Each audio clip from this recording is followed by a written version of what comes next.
This world wasn't always so small and petty. Thousands of years ago, while the rest of men prayed to gods, the Valyrians became them.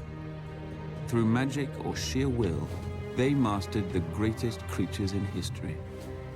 A horse grants man dominion over the land, a ship over the sea.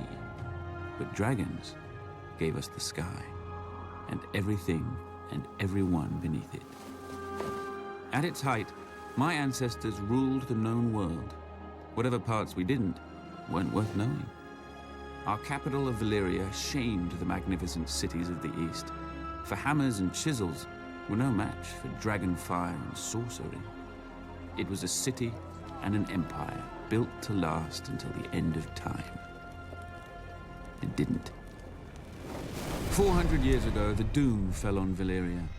Mountains cracked open like eggs, lakes and rivers boiled, fountains of fire, ash and smoke spewed from the ground, so high and so hot that even dragons burned in flight.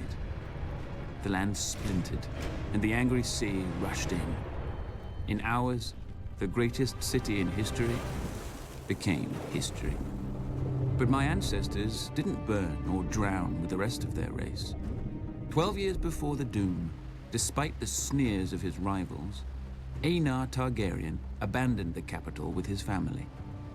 Legends claim that his daughter foresaw the destruction of the city in a dream. More likely, Aenar met with some mishap at court and chose exile over execution. He and House Targaryen slinked away to a dreary, remote, god-forsaken island. Forsaken no longer. With arts now lost to the world, we transformed a tiny outpost into Dragonstone, a fortress fit for the last dragon lords. Then Aenar's descendants settled into it like a tomb for their lost homeland. Until Aegon. When he looked east, he saw the past, old, tired, dead. But when he looked west, he saw the future.